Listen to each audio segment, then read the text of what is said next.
Ethan Caldwell se tenait devant le comptoir de la cuisine, étalant méthodiquement du beurre de cacahuète sur une tranche de pain complet. Son esprit, cependant, était ailleurs, en train de répéter les points clés de sa présentation pour la prochaine conférence sur la biologie marine. Le bourdonnement doux du réfrigérateur servait de fond sonore apaisant, tandis qu'il tendait machinalement la main pour attraper le pot de confiture de fraises maison. Si vous avez aimé la vidéo, n'oubliez pas de vous abonner à ma chaîne, d'activer les notifications, de laisser un like et un commentaire sous la vidéo. Il s'arrêta, fronçant légèrement les sourcils, en réalisant qu'il avait oublié de sortir son ordinateur portable du mode veille. Les diapositives de sa conférence sur l'impact des microplastiques sur les écosystèmes marins locaux étaient encore à moitié terminées. Ethan jeta un coup d'œil à sa montre. Il avait le temps. Probablement. Le bruit des pas dans les escaliers attira son attention. Olivia entra dans la cuisine, ses talons claquant rythmiquement sur le carrelage. Il y avait quelque chose de différent chez elle ce matin-là. Ses cheveux bruns coupés au carré étaient parfaitement coiffés, son maquillage irréprochable. Elle portait une blouse blanche impeccable et une jupe crayon qui moulait un peu trop ses courbes pour une journée typique au bureau immobilier. « Bonjour, mon amour, » dit Ethan, levant un sourcil à la vue de sa tenue inhabituelle. Olivia lui adressa un sourire un peu trop éclatant. « Bonjour, belle journée, n'est-ce pas ?» Ethan acquiesça, déconcerté par son enthousiasme. Il était à peine 7 heures un mardi matin, et « belle » n'était pas du tout le mot qu'Olivia utilisait habituellement pour décrire les matins avant sa première tasse de café. « Au fait, » dit Olivia, d'un ton détendu, mais avec des yeux acérés, « mon petit ami Che s'attend dehors. Je pense qu'il est temps que vous vous rencontriez enfin. » La main d'Ethan se figea à mi-chemin de sa bouche, la tranche de pain suspendue dans l'air. Il cligna des yeux, se demandant s'il avait mal entendu. « Pardon ?» dit-il, le doute visible sur son visage. Olivia leva les yeux au ciel, comme si Ethan faisait preuve d'une incompréhension flagrante. « Mon petit ami Chess. Il est juste dehors, dans sa voiture. Allez, ne sois pas impoli. » Comme sous le coup d'un sortilège, Ethan se dirigea vers la fenêtre. Et là, en effet, une Tesla Model S étincelait dans leur allée, sa surface métallique brillant sous le soleil du matin. La vision de ce véhicule fit sombrer son estomac dans un gouffre. La réalité s'écrasa sur lui. « Olivia, » dit-il, la voix basse et contrôlée malgré le tumulte intérieur, « qu'est-ce qui se passe ici ?»« Ne sois pas si dramatique, » répondit Olivia, agitant la main comme pour balayer ses préoccupations. « Chase et moi sommes ensemble depuis un moment. Je pensais qu'il était temps de mettre les choses au grand jour. » Ethan se sentit comme frappé au ventre. 15 ans de mariage, et voilà comment tout cela se terminait, une annonce aussi décontractée qu'un déjeuner. « Tu ne peux pas être sérieuse, » dit-il, luttant pour maintenir son calme. « C'est insensé. » L'attitude enjouée d'Olivia se dura soudainement, se durcissant. « Eh bien, si tu vas être difficile à ce sujet, je vais juste partir avec Chase tout de suite. »« C'est ton choix, Ethan. » La menace pendait lourdement dans l'air entre eux. Ethan sentait son monde basculer sur son axe, tout ce qu'il croyait savoir sur sa vie et son mariage s'effondrant autour de lui. Mais quelque part, au fond de lui, une étincelle de colère s'alluma, brûlant la douleur choquante. « Si tu franchis cette porte, » dit Ethan, la voix calme mais ferme, « notre mariage est terminé. » 15 ans, Olivia, c'est ça que tu veux jeter par la fenêtre. Un instant, quelque chose sembla briller dans les yeux d'Olivia, de l'incertitude, du regret, mais cela disparut aussi vite que cela était apparu. Elle attrapa son sac à main sur le comptoir de la cuisine, son mouvement net et décisif. « Je suppose que c'est ce que je veux, » répondit-elle d'une voix froide. Ethan la regarda, figé, tandis qu'Olivia se dirigeait vers la porte d'entrée. Elle s'arrêta un instant, la main sur la poignée de la porte, comme si elle attendait qu'il l'arrête. Mais quand il ne bougea pas, quand il ne parla pas, elle ouvrit la porte. Elle sortit sous le soleil du matin, le bruit de la porte se fermant derrière elle résonnant dans le silence soudain qui envahit la maison. Ethan se tenait là, une tranche de pain à moitié mangée toujours dans sa main, alors que la réalité de ce qui venait de se passer s'imprégnait lentement en lui. Sa femme venait de le quitter pour un autre homme, et elle l'avait fait avec la même froideur qu'un simple « je vais chercher du lait ». Ses jambes se dérobèrent sous lui. Il trébucha, puis s'effondra lourdement sur une chaise, son esprit tournant à toute vitesse. L'horloge murale continuait de tic-tac bruyamment, lui rappelant que le monde continuait de tourner, même si le sien venait de s'arrêter. L'aquarium était en pleine effervescence tandis qu'Ethan traversait l'entrée des employés.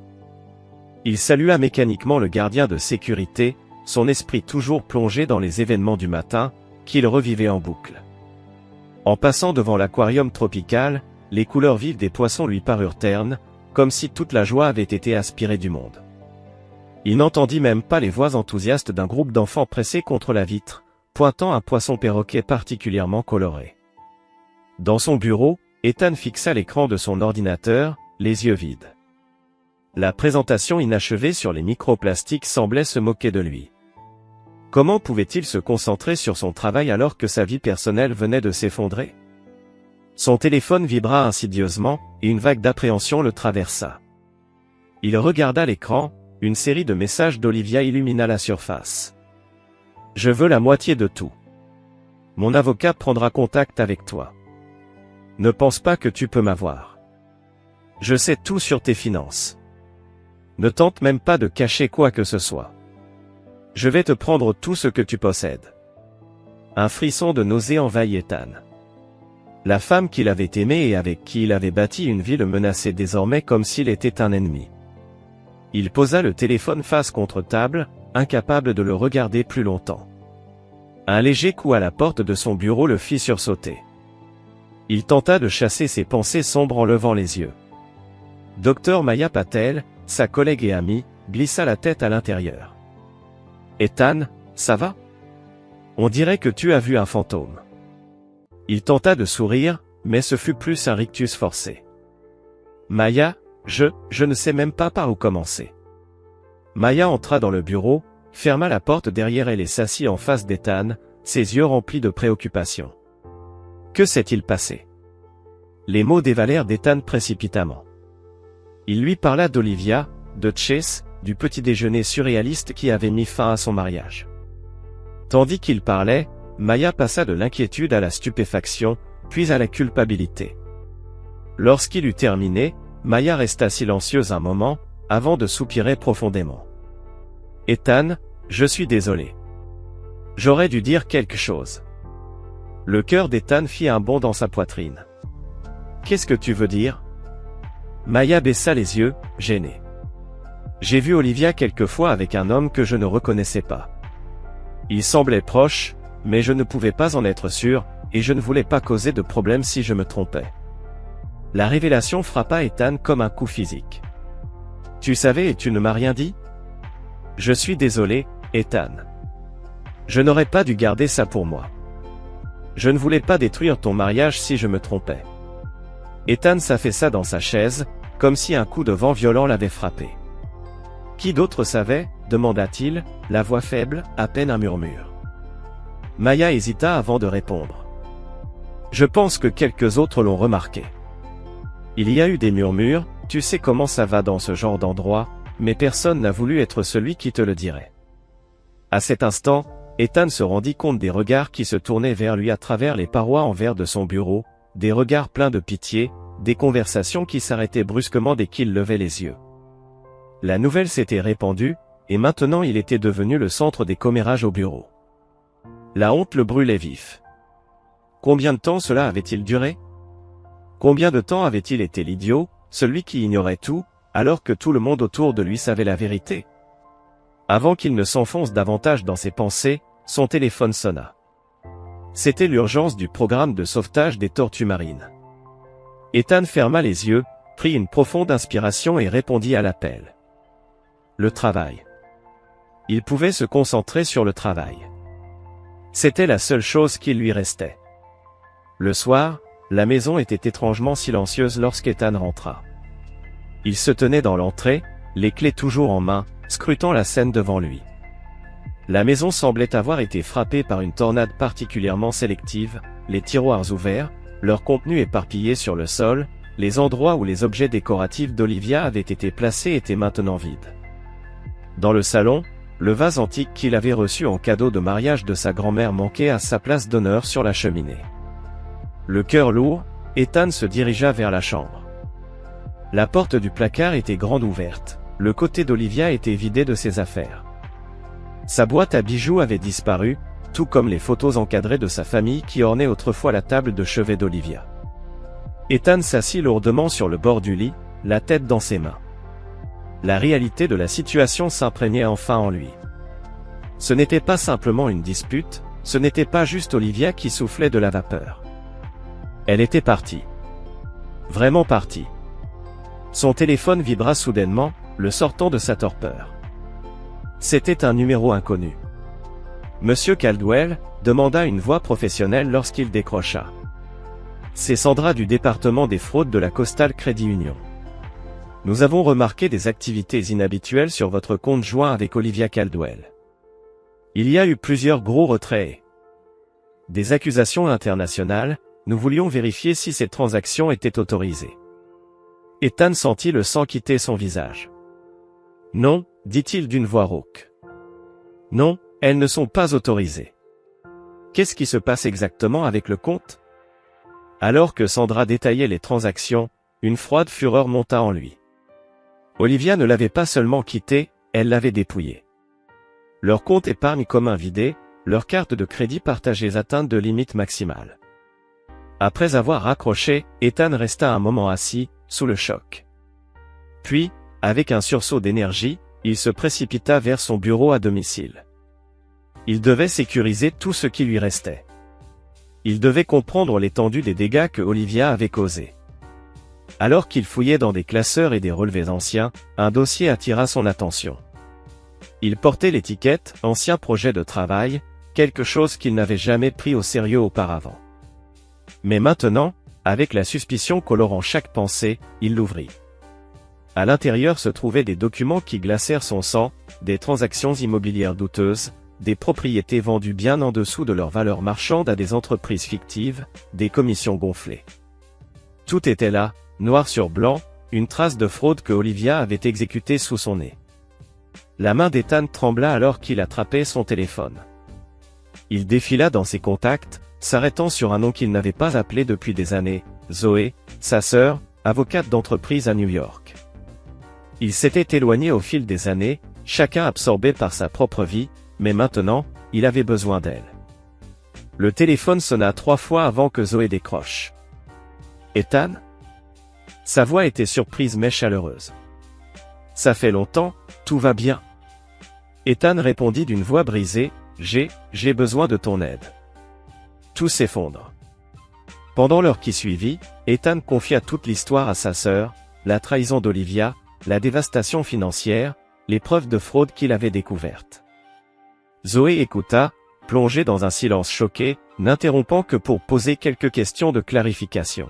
« Mon Dieu, Ethan » dit-elle, après qu'il eut terminé. « Je suis tellement désolé.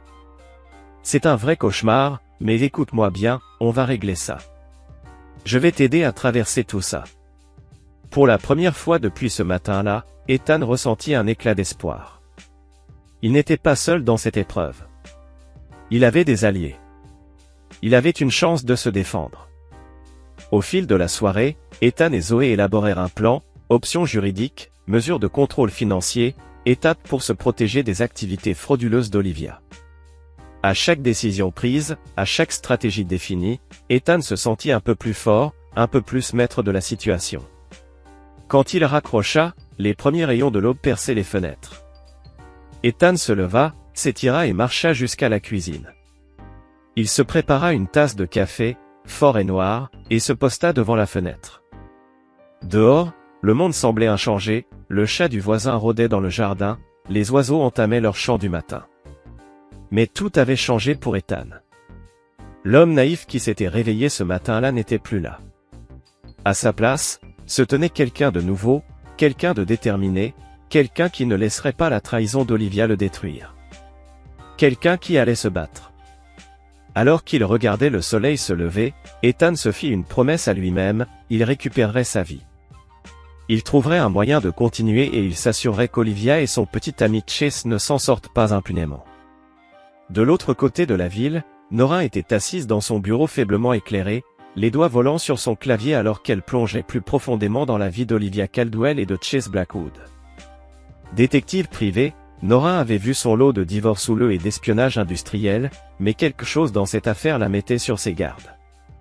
Elle avait été embauchée par Zoé, la sœur d'Ethan, une avocate new-yorkaise acérée, qui lui avait fait comprendre que la discrétion était primordiale. « Mon frère a déjà assez souffert », avait dit Zoé d'une voix tendue, pleine de colère contenue. « Je veux tout ce que tu peux trouver sur ces deux-là, mais ça doit être irréfutable. On ne peut pas se permettre d'erreur. » Les yeux de Nora se rétrécirent alors qu'elle faisait défiler des pages de relevés financiers, des actes de propriété et des documents judiciaires. Le nom de Chase Blackwood revenait sans cesse, toujours à la lisière de la légalité, des violations environnementales sous le tapis, des accusations de corruption qui disparaissaient avant d'arriver au tribunal. « Je t'ai bien eu, espèce de salaud », marmonna Nora en découvrant des projets pour un immense complexe touristique sur la côte. Le projet risquait de détruire des habitats marins essentiels, mais les profits étaient astronomiques. Elle prit son téléphone et appuya sur le numéro abrégé de Zoé. « J'ai quelque chose. Ton frère va vouloir voir ça. » De l'autre côté de la ville, Ethan Caldwell était assis à son bureau, entouré de piles de revues scientifiques et d'autres dossiers, déterminé à avancer et à reprendre le contrôle. Les rapports d'impact environnemental défilaient à l'écran. Des cernes sous ses yeux trahissaient des nuits blanches passées à examiner des données, canalisant sa douleur et sa colère dans un rapport minutieusement rédigé. Il avait toujours su que l'écosystème marin local était fragile, mais voir les chiffres froids et durs qui représentaient la dévastation potentielle le rendait malade. Le complexe hôtelier de Chase n'était pas simplement une menace pour sa vie personnelle, c'était une véritable bombe écologique. Prenant une grande inspiration, Ethan attacha son rapport à un email, son curseur flottant un instant au-dessus du bouton « Envoyer », avant de cliquer, envoyant le document à une liste soigneusement dressée d'organisations environnementales et de journalistes, une liste qu'il avait composée avec l'aide de ses collègues. En observant l'animation de l'envoi, une part de lui-même s'étonnait de la rapidité avec laquelle il s'était adapté à cette routine secrète. L'homme naïf et confiant qu'il avait été quelques semaines plus tôt semblait désormais appartenir à un passé lointain. Son téléphone vibra, un message de Maya s'affichant « Tu as les rapports sur la qualité de l'eau que tu m'as demandé. Tout va bien ?» Les doigts d'Ethan hésitèrent sur le clavier. Maya avait été son soutien inébranlable pendant toute cette épreuve, mais il détestait l'entraîner davantage dans son tourbillon. Pourtant, il avait besoin d'alliés, et l'expertise de Maya en biologie marine était précieuse. « Merci. Je suis occupé avec un projet.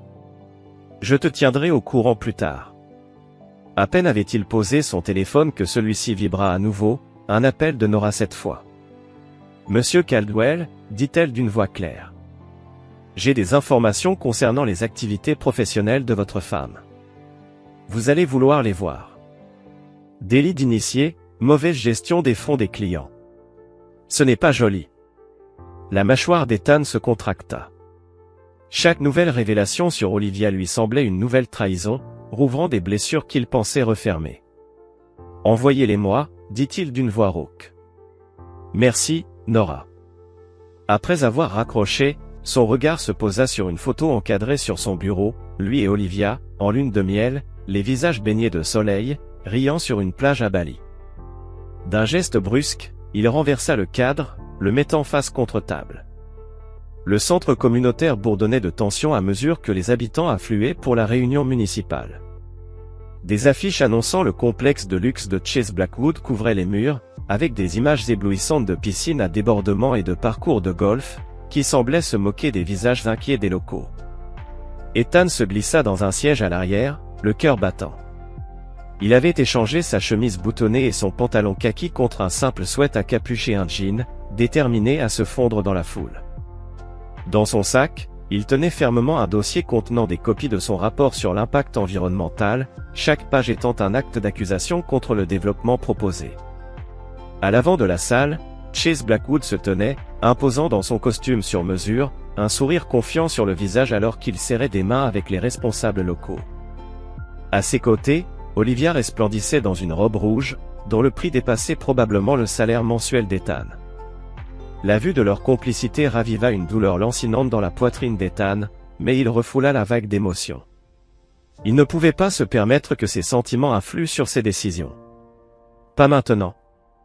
La réunion commença par la présentation de Chase, avec des promesses grandioses sur la création d'emplois et la croissance économique. Ethan observa les visages des voisins autour de lui, observant la lueur d'espoir mêlée de scepticisme dans leurs yeux. Il savait que, pour beaucoup d'entre eux, la promesse d'emploi était une tentation puissante.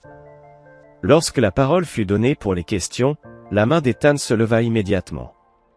Le modérateur hocha la tête dans sa direction, et il se leva, la paume de sa main tremblante, mais la voix ferme. J'ai préparé un rapport sur l'impact environnemental de ce complexe, commença-t-il en sortant son dossier. D'après mes conclusions, ce développement causerait des dommages irréparables aux habitats marins locaux, menaçant potentiellement l'extinction de plusieurs espèces en danger. Un murmure parcourut la salle.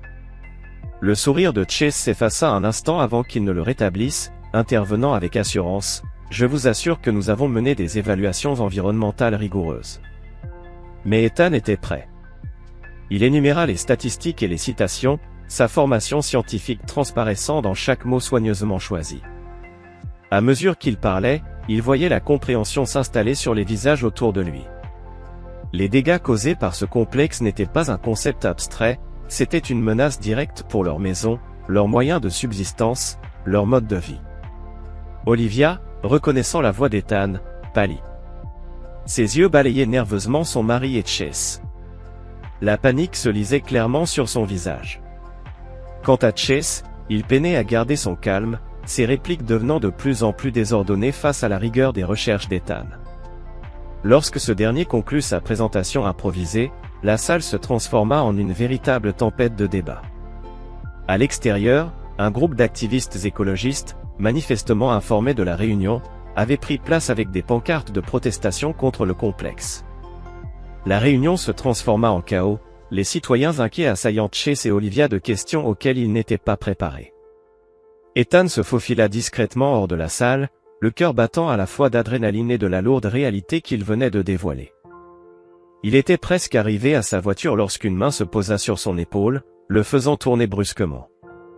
Chase se tenait au-dessus de lui, le visage rouge de colère. « Tu me suis, toi ?» lança Chase, son charme soigneusement cultivé s'évaporant en un instant. « Tu es l'ex d'Olivia, qu'est-ce que tu crois faire ?» Ethan resta ferme, bien qu'il fût parfaitement conscient des caméras de téléphone qui s'étaient braquées sur eux. « Je ne joue à rien, monsieur Blackwood, répondit-il avec calme, je suis un citoyen concerné, avec une expertise pertinente. Où est-ce que tu insinues que ma vie privée devrait m'empêcher de participer aux discussions communautaires ?»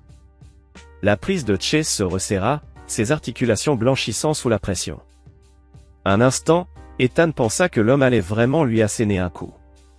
Mais soudain, Chase le relâcha et s'éloigna en furie, laissant Ethan secoué, mais sans céder. Sur le trajet du retour, le téléphone d'Ethan explosa de notifications, quelqu'un avait filmé l'incident et la vidéo tournait déjà sur les réseaux sociaux. Les commentaires penchaient largement en faveur d'Ethan, dépeignant Chase comme un tyran, essayant de réduire au silence un scientifique local préoccupé. Ethan laissa un sourire amer effleurer ses lèvres. La marée était en train de tourner.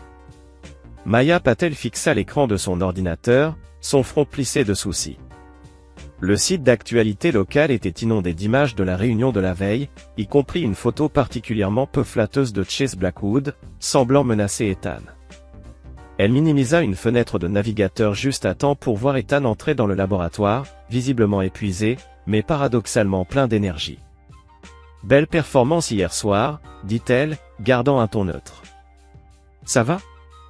Ethan hocha la tête, s'effondrant sur sa chaise avec un lourd soupir. « Mieux que ça, en fait. L'histoire prend de l'ampleur. J'ai déjà reçu des appels de 2 grandes chaînes nationales qui veulent m'interviewer sur l'impact environnemental du complexe touristique. » Maya mordilla sa lèvre, choisissant soigneusement ses mots. « Ethan, je suis inquiète pour toi. Cette vendetta contre Chase et Olivia, elle te consume. Es-tu sûr que c'est juste pour protéger l'environnement ?» Les yeux d'Ethan s'illuminèrent d'une lueur mêlée de douleur et de colère. « Bien sûr que c'est pour l'environnement, Maya. Tu as vu les données. Si ce complexe se construit, ce sera une catastrophe écologique. Je sais, répondit Maya, levant les mains dans un geste pacificateur. Et je suis d'accord avec toi. Mais tu dois admettre que l'aspect personnel complique les choses. Avant qu'Ethan ne réponde, son téléphone vibra. Il jeta un coup d'œil à l'écran, son expression se durcissant. Je dois prendre cet appel, dit-il en sortant du laboratoire. Maya le regarda partir, le cœur lourd. Elle le connaissait depuis des années, l'ayant vu traverser des épreuves professionnelles et personnelles avec grâce et résilience, mais cette fois-ci, c'était différent.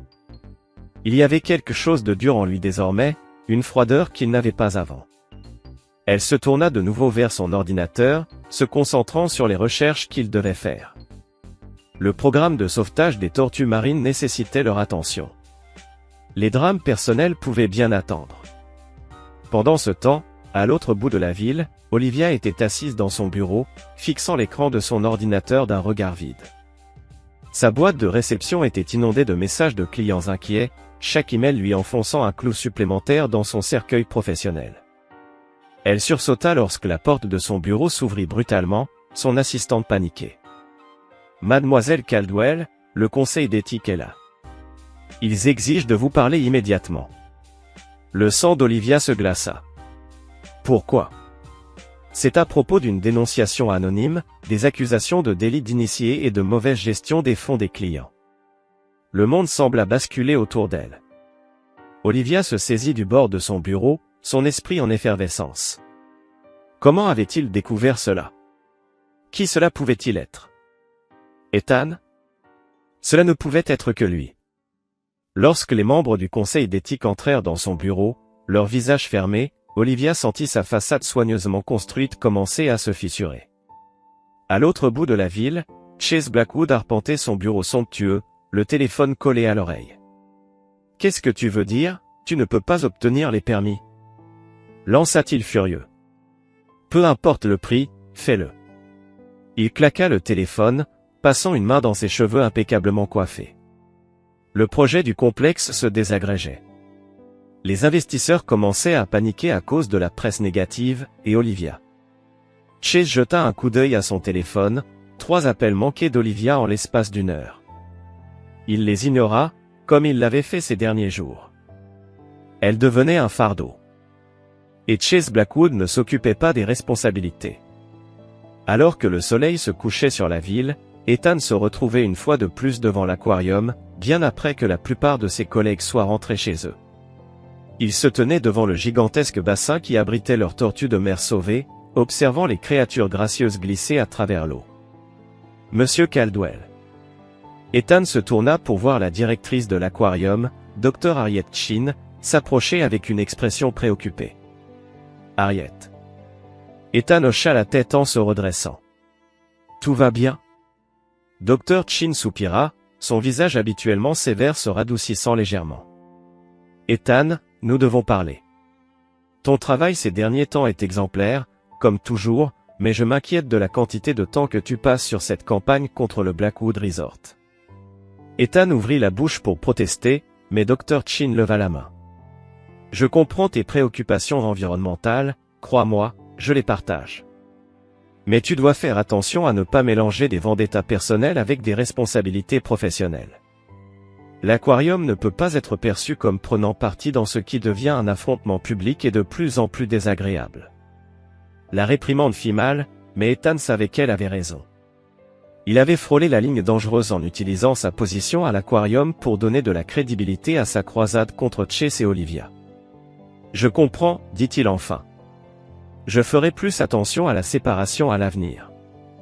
Dr. Chin hocha la tête, semblant satisfaite, et se tourna pour partir. Mais avant de disparaître, elle fit une pause. Pour ce que ça vaut, Ethan, je suis désolé pour ce qui s'est passé avec Olivia. Tu mérites mieux. Seul avec les tortues de mer, Ethan sentit le poids de ses actions l'alourdir. Il sortit son téléphone et composa un numéro familier. Zoé, c'est moi. Je pense que j'ai besoin de conseils. Tandis qu'Ethan déversait ses doutes et ses peurs à sa sœur, les tortues continuaient leur danse sans fin, glissant avec une grâce infinie dans l'eau. Leur force silencieuse, leur capacité à naviguer dans les vastes océans et à toujours retrouver leur chemin chez eux offrait à Ethan une étrange forme de réconfort. Le chemin à suivre était trouble, semé d'embûches morales et légales, mais, tout comme les tortues, Ethan était déterminé à rester sur la voie, à traverser les eaux tumultueuses pour atteindre les rivages de la vérité. Le bureau de Zoe Caldwell vibrait de l'énergie d'une salle de guerre. Des piles de rapports financiers, de titres de propriété et de relevés bancaires offshore s'étalaient sur son bureau en acajou poli. La silhouette du skyline de New York scintillait au-delà des fenêtres du sol au plafond, mais ni Zoé ni son frère Ethan ne détournèrent le regard. « Tu es sûr de ça ?» demanda Ethan, sa voix basse et intense. Il était arrivé ce matin de la côte, des cernes sous les yeux trahissant des nuits sans sommeil. Zoé hocha la tête, ses doigts filant sur son clavier alors qu'elle faisait apparaître un autre document. L'empire de Chase Blackwood est construit sur du sable. Regarde ici. Elle tourna l'écran vers Ethan. Des sociétés écrans dans des sociétés écrans, toutes transférant de l'argent à travers un labyrinthe de comptes offshore. C'est du blanchiment d'argent pur et simple, et ta femme est en plein cœur de tout ça. Ethan tressaillit à la mention d'Olivia. Même maintenant, des mois après sa trahison, la plaie restait vive. Ex-femme, corrigea-t-il automatiquement. L'expression de Zoé se radoucit un instant. D'accord. Désolé, dit-elle, avant de se reprendre. Retour au travail. La question est, que fait-on de ces informations? La mâchoire d'Ethan se contracta. On les abat. Tous. Un instant, Zoé aperçut dans les yeux de son frère une lueur de quelque chose de dangereux, quelque chose qu'elle n'avait jamais vu auparavant. Ce n'était pas le regard du biologiste marin qu'elle avait connu en grandissant. Elle se demanda, non sans inquiétude, si elle avait bien fait de l'aider sur ce chemin de vengeance. Mais il était trop tard pour avoir des regrets. Ils étaient déjà trop impliqués. J'ai des contacts au FBI et à la SEC, dit Zoé, saisissant son téléphone. On devra être prudent sur la manière de présenter tout ça. Chaque détail doit être irréprochable, sinon tout cela pourrait se retourner contre nous. Tandis que Zoé faisait ses appels, Ethan regardait la ville en contrebas. Là, quelque part, Chase et Olivia poursuivaient leur vie, probablement en train de se féliciter de leur jeu astucieux contre lui. Cette pensée fit bouillir son sang. Son téléphone vibra dans sa poche, un texto d'un numéro inconnu. On doit parler. S'il te plaît. Ethan hésita un instant au-dessus du bouton de suppression. Puis lentement, un plan commença à se dessiner dans son esprit. Zoé, dit-il en interrompant sa conversation, je pense savoir comment obtenir la dernière pièce du puzzle. De l'autre côté de la ville, dans un bureau bien moins impressionnant, Olivia Caldwell fixait son téléphone. Aucune réponse de la part d'Ethan. Elle repoussa un accès de panique, jetant un regard autour de la pièce miteuse où elle travaillait désormais. Sa licence de courtier immobilier était suspendue en attendant une enquête, ses actifs étaient gelés, et Chase ne répondait plus à ses appels. Elle était seule, désespérée, effrayée. Ses mains tremblantes composèrent à nouveau le numéro d'Ethan. Cette fois, il décrocha. Ethan, souffla-t-elle, un soulagement envahissant son esprit. Merci Dieu, on doit parler. Un long silence s'installa de l'autre côté de la ligne, puis la voix d'Ethan se fit entendre, glacée. Et il prit tout en main. Olivia, parlons. Ils s'étaient mis d'accord pour se rencontrer dans un café tranquille, situé à la périphérie de la ville. Dès qu'Olivia raccrocha, un léger espoir s'alluma en elle. Peut-être, juste peut-être, pourrait-elle sauver quelque chose de ce désastre. Elle n'avait aucune idée qu'elle s'apprêtait à tomber dans un piège tendu par Ethan. Lorsque ce dernier arriva au café, il était presque vide. Il choisit une cabine au fond, se positionnant de manière à pouvoir observer la porte. Son cœur battait la chamade, mais ses mains restaient étonnamment stables lorsqu'il posa son téléphone sur la table, l'application d'enregistrement prête à capter chaque mot. 5 minutes plus tard, Olivia entra. Ethan eut un pincement au cœur. Elle semblait différente. Les vêtements de créateur, les cheveux impeccablement coiffés, tout cela avait disparu. Elle portait désormais un jean et une simple blouse. Il remarqua des rides qu'il ne se souvenait pas avoir vues, un regard hanté dans ses yeux. Un instant, il ressentit une pointe de sympathie. Puis il se souvint du matin où elle l'avait quitté. La cruauté insouciante avec laquelle elle avait détruit leur vie commune. Sa détermination se renforça. « Ethan, dit-elle en s'installant en face de lui, merci d'avoir accepté de me voir. Je ne savais pas vers qui me tourner. » Ethan garda son visage impassible. « Que veux-tu » Elle se lança alors dans une histoire de trahison et de regret. Comment Chase l'avait utilisée, comment elle avait été impliquée dans des affaires immobilières douteuses. Ses yeux brillaient de larmes quand elle évoquait son manque d'Ethan, son désir de réparer les choses. Ethan écoutait, hochant la tête au bon moment, émettant de légers bruits de sympathie. Mais son téléphone enregistrait chaque mot, y compris ceux concernant les comptes offshore. Sa voix, basse et urgente, devint plus grave. Chase disait que c'était juste une optimisation fiscale, mais je savais que ce n'était pas correct.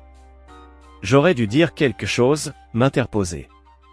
Mais j'avais peur, Ethan, je ne savais pas quoi faire. Et maintenant, demanda Ethan d'un ton neutre. Olivia tendit la main, saisissant la sienne. Ethan se força à ne pas se retirer. Je veux réparer ça. S'il te plaît, Ethan, aide-moi. On pourrait recommencer, être ensemble à nouveau. Je t'aime encore.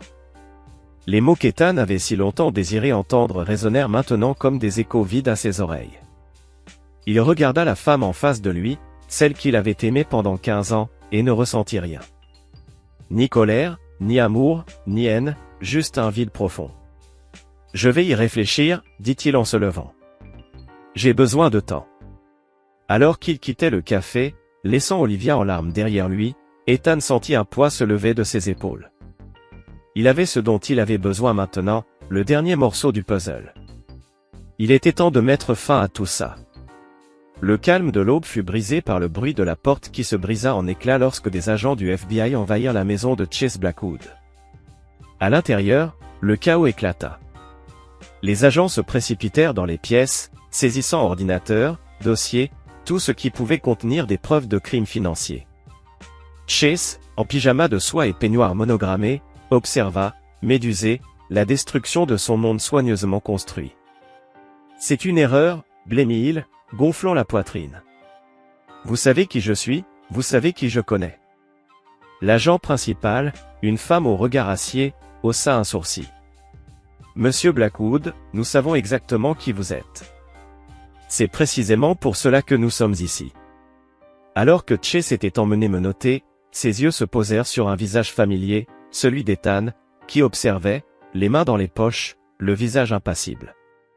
Pendant un instant, la compréhension éclaira le regard de Chase, avant de céder la place à une rage impuissante. Ethan tourna les talons et s'éloigna, les jurons étouffés de Chase s'éloignant derrière lui. À l'autre bout de la ville, une scène similaire se déroulait dans l'appartement d'Olivia.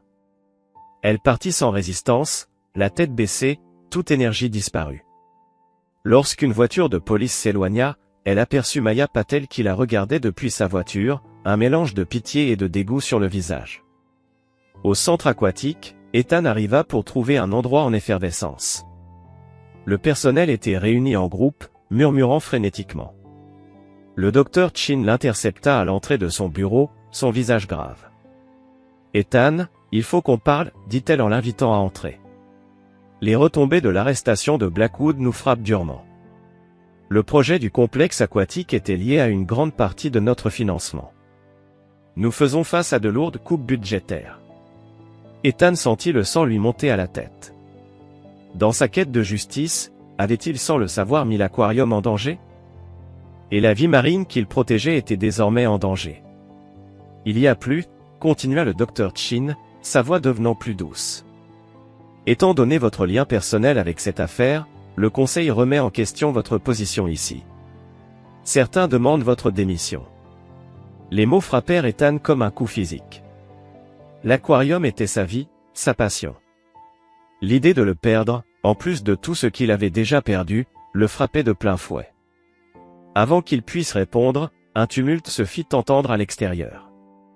Ils se tournèrent pour voir un groupe de collègues d'Ethan rassemblés autour d'un ordinateur, regardant un reportage en direct. Chase Blackwood était conduit au tribunal, criant par-dessus son épaule. C'était toute son idée, hurla-t-il, les yeux écarquillés. Olivia Caldwell, c'est elle qui a tout manigancé. Je suis la victime ici. Ethan ressentit un mélange de dégoût et de satisfaction intérieure. Il savait que Chase tenterait de fuir ses responsabilités, mais voir cela se produire le choqua tout de même. Son téléphone vibra. Un message de Zoé, vérifie ton email maintenant. De ses doigts tremblants, Ethan ouvrit sa boîte de réception. Dans son dossier de spam, un email d'une adresse anonyme. Une pièce jointe, un fichier audio, l'enregistrement de sa conversation avec Olivia. Pendant un long moment, Ethan fixa l'écran. D'un simple clic, il pouvait faire en sorte qu'Olivia ne puisse pas échapper à la justice. D'un simple clic, il pourrait détruire ce qui restait de sa vie. Son doigt hésita au-dessus de la souris. Un coup frappé à la porte le fit sursauter et sortir de sa rêverie. Maya se glissa à l'intérieur, le visage rougi d'excitation. « Ethan, tu dois voir ça. » Elle le conduisit vers l'atrium principal où une foule s'était rassemblée. Des équipes de journalistes locaux installaient des caméras, et une bannière flottait au-dessus de l'entrée, collecte de fonds d'urgence pour la conservation marine côtière. Le docteur Chin apparut à son côté. Il semble que notre crise financière est fuitée. La communauté s'est mobilisée. Il te considère comme un héros, Ethan. L'homme qui a exposé la corruption et sauvé nos habitats côtiers. Ethan resta là, accablé, tandis que les flashs des caméras éclataient et que les journalistes appelaient son nom.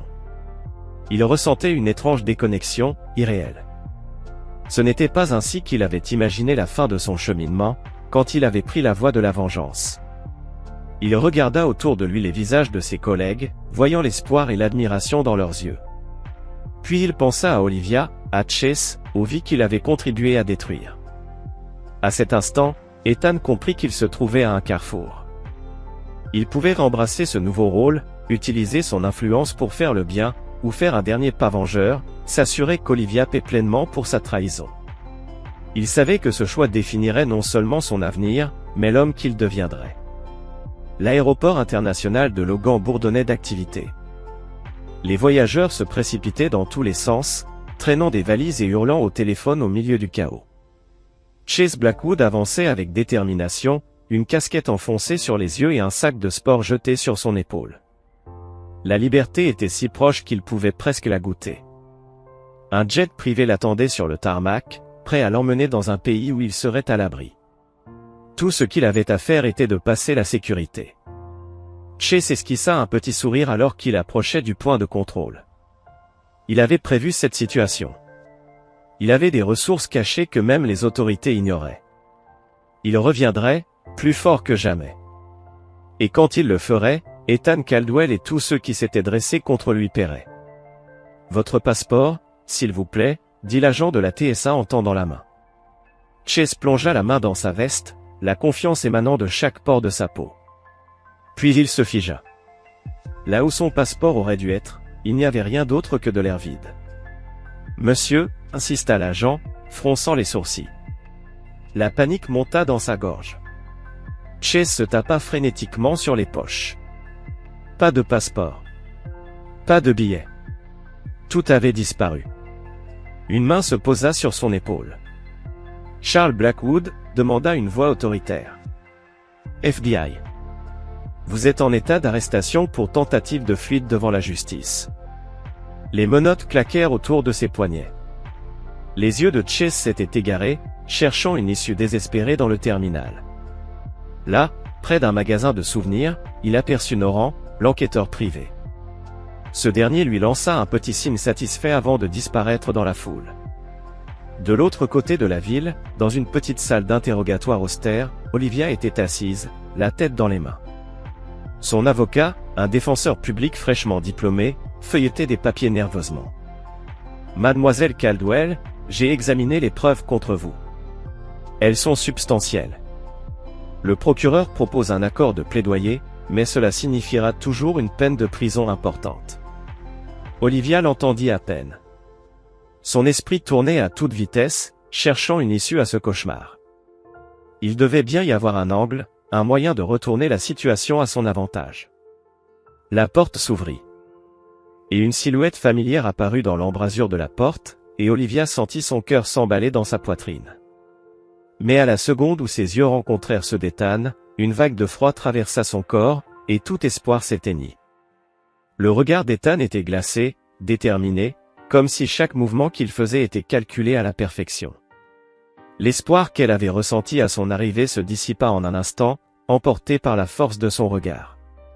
« Que fais-tu ici » demanda-t-elle d'une voix tremblante, la gorge serrée par l'angoisse qui montait en elle. Ethan s'assit lentement en face d'elle, sans un mot, et posa délicatement une enveloppe manilla sur la table entre eux. Ses gestes étaient précis, presque mécaniques. « Je t'offre un choix, Olivia. » Sa voix était froide, distante, comme si ses mots avaient été préparés à l'avance, comme un script qu'il suivait sans déviation possible. Il glissa l'enveloppe vers elle, et Olivia sentit ses mains devenir moites, son estomac se nouer. Elle hésita un instant, mais finit par l'ouvrir, le cœur battant. À l'intérieur se trouvait une pile de papiers qu'elle reconnut immédiatement, les papiers de divorce, déjà signés par Ethan. Sous ceux-ci, une clé USB. Olivia la regarda, incertaine, avant de la prendre avec des doigts tremblants. « Cette clé contient un enregistrement de notre conversation au café », expliqua Ethan, d'un ton toujours aussi plat, comme si ce qu'il disait ne revêtait aucune importance. « Tu confesses tout, Olivia. Ton implication dans le blanchiment d'argent, la fraude boursière, tout ce qui est lié à cette histoire. » Le sang d'Olivia se glaça. Elle n'arrivait pas à croire ce qu'elle voyait, ce qu'elle lisait. Elle avait tenté d'effacer ce souvenir, de le noyer sous le poids du temps, mais il ressurgissait aujourd'hui sous la forme d'un document implacable. « Ethan, s'il te plaît, » implora-t-elle, sa voix brisée. « Je n'ai jamais voulu que tout ça aille aussi loin. J'étais. » Mais elle n'eut pas le temps de terminer sa phrase. Ethan, impitoyable, l'interrompit d'une voix tranchante comme un couteau. « Je ne suis pas là pour écouter des explications ou des excuses. Je suis ici pour te donner une option. Tu signes ces papiers de divorce, tu plaides coupable, et je n'enverrai pas l'enregistrement à la justice. Si tu choisis de lutter contre ça, de jouer encore une fois ton petit jeu de manipulation, je ferai en sorte que le juge entende chaque mot que tu as prononcé, chaque mot que tu as avoué. » Olivia se sentit partir en éclats à l'intérieur. Ses yeux se remplirent de larmes alors qu'elle regardait Ethan, choquée, incapable de croire qu'il puisse aller aussi loin. Elle pensait qu'ils avaient partagé quelque chose de plus fort, quelque chose d'indestructible. Mais apparemment, tout cela n'était plus qu'un souvenir qui s'effritait sous la pression de la réalité. « Tu ferais ça, à moi. Après tout ce qu'on a vécu ensemble ?» demanda-t-elle, la voix presque inaudible, pleine de douleur. Ces mots, pourtant pleins d'espoir, étaient un dernier cri de désespoir. Ethan la fixa un instant, et pendant cet instant, le masque qu'il portait depuis si longtemps vacilla.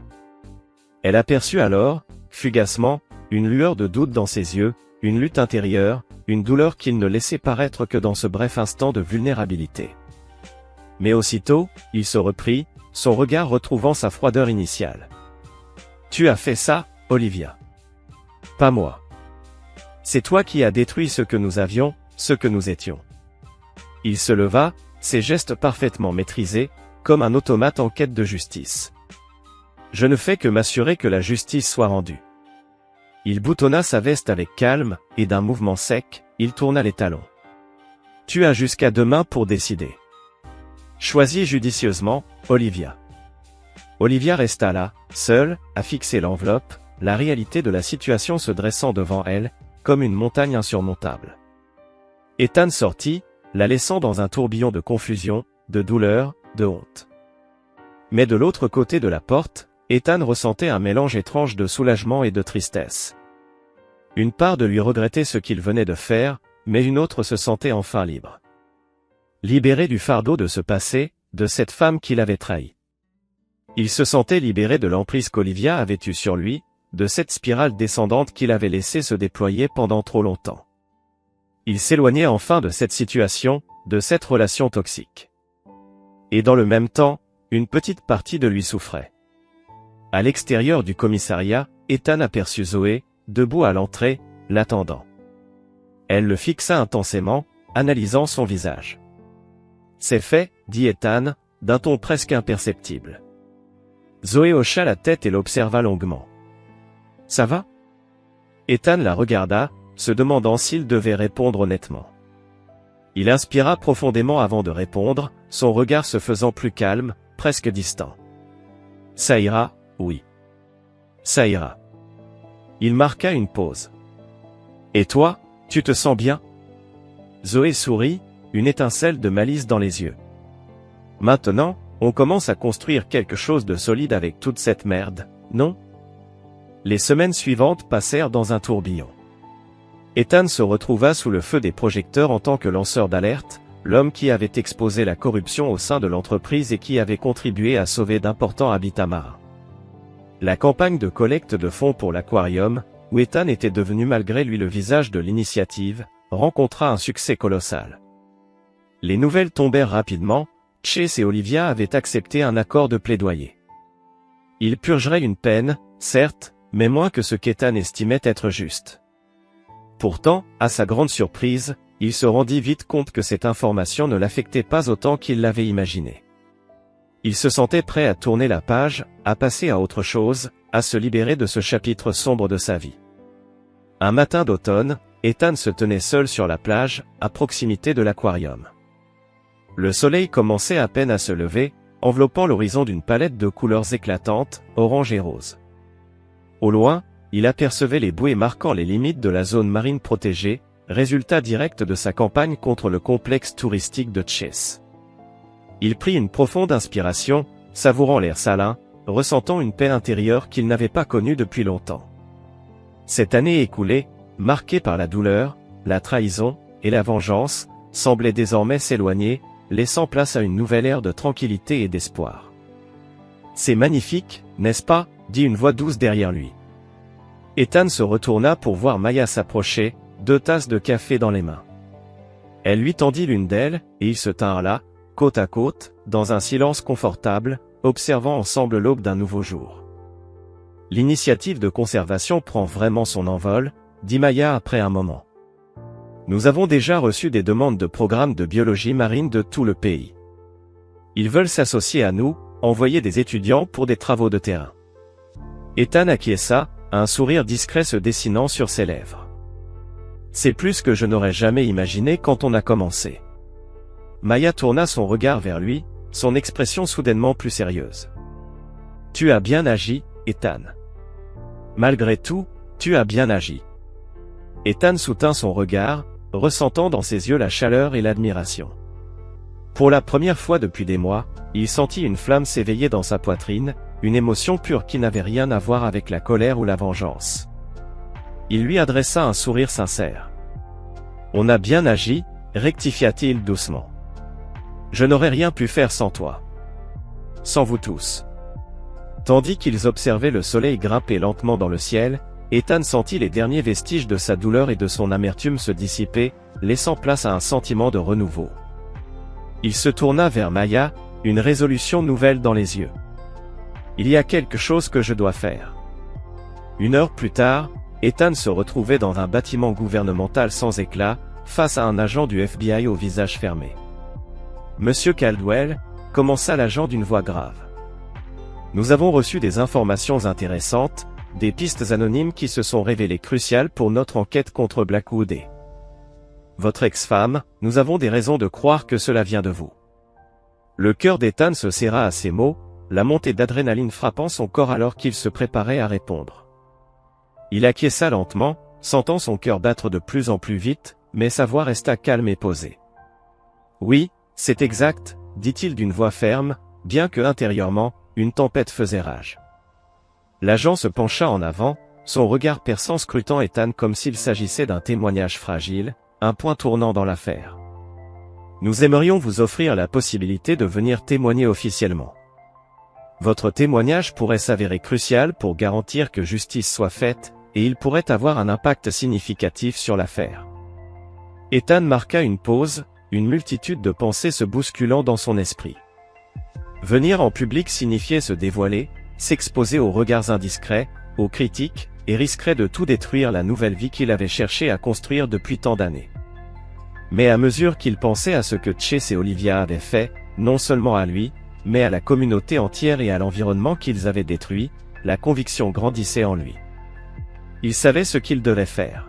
« Je le ferai », dit-il d'une voix plus forte, plus affirmée.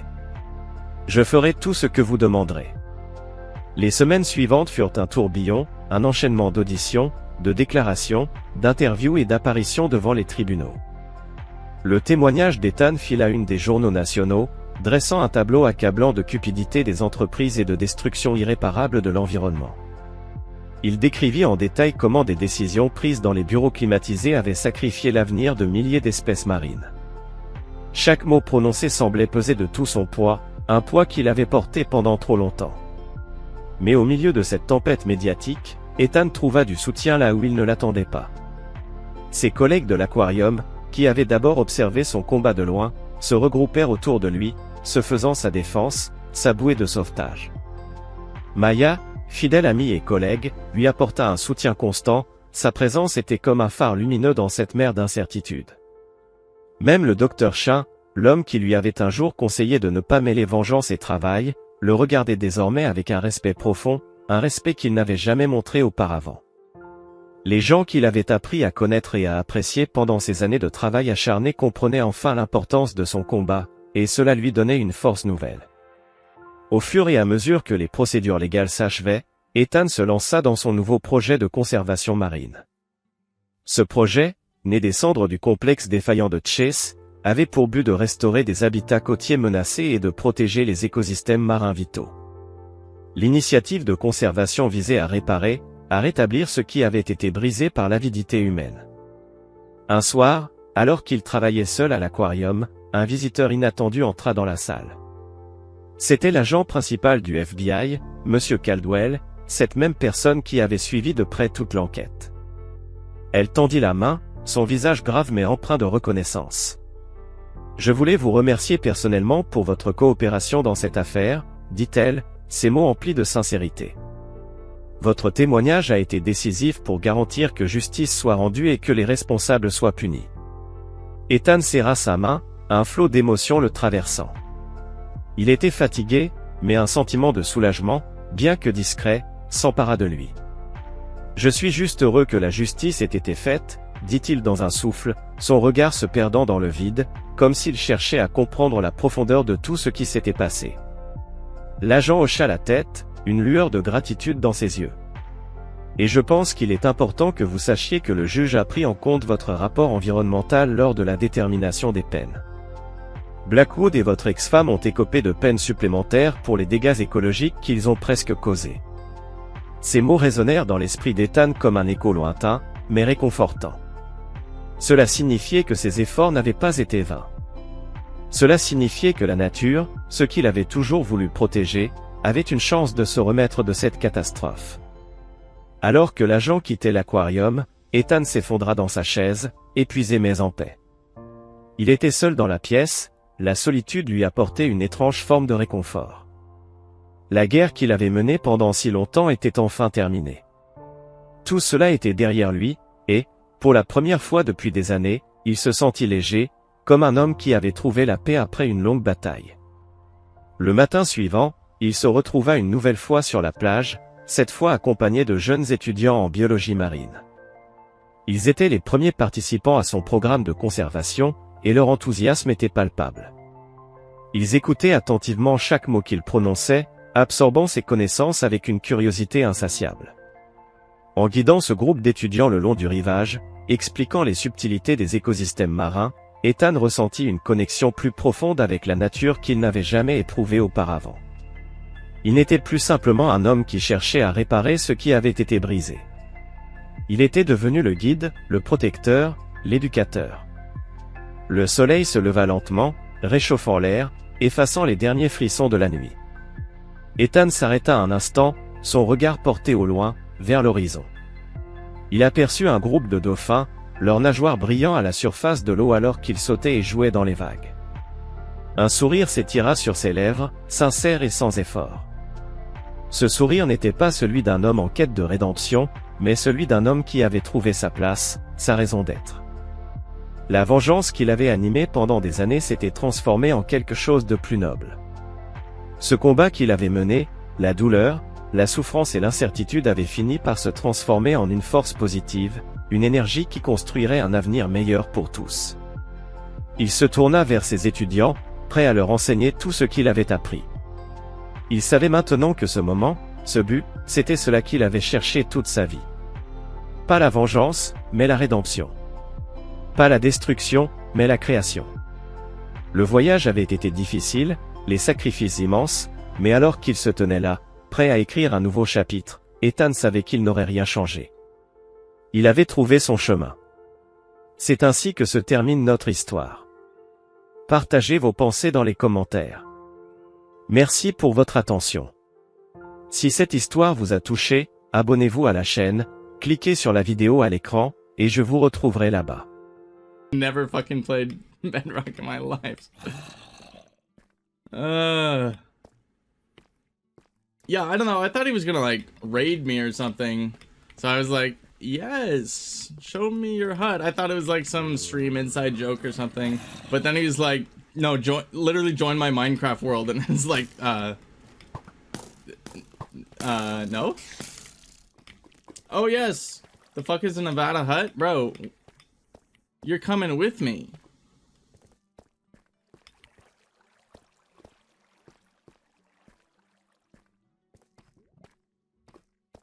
Alright, this ad break's gonna start pretty soon here, chat. Oh, I have exactly enough diamonds. Okay, so here is the dilemma, chat room. We don't have enough gold to get the trades that we want. We're kinda close.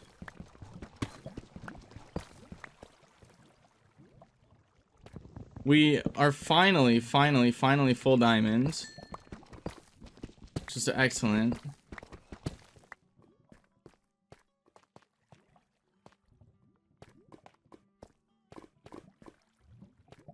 But I think I need to stay down here to get some more gold if I can.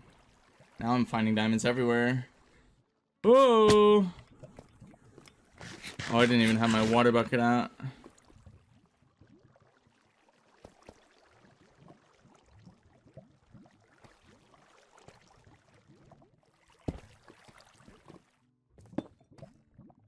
Bomboclad.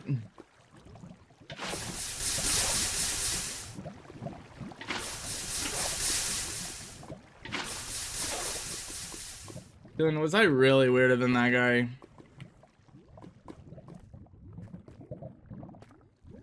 Bang.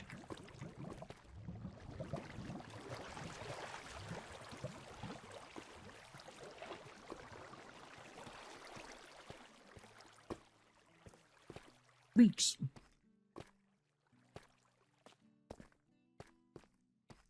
There's a little gold. I'm kind of desperate.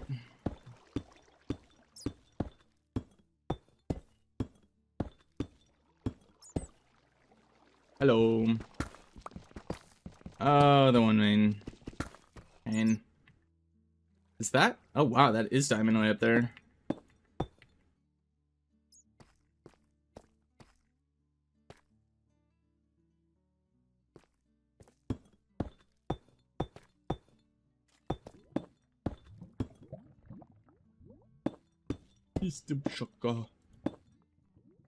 That's some wubby shit right there. That's our boy Subtronics. Some oinky sploinky making me feel weird. Okay.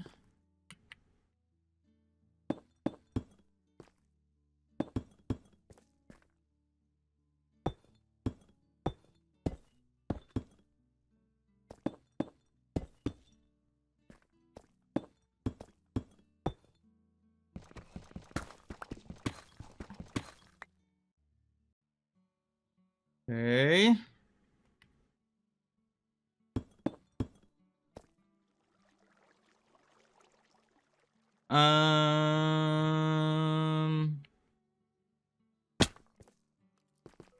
What are we doing here?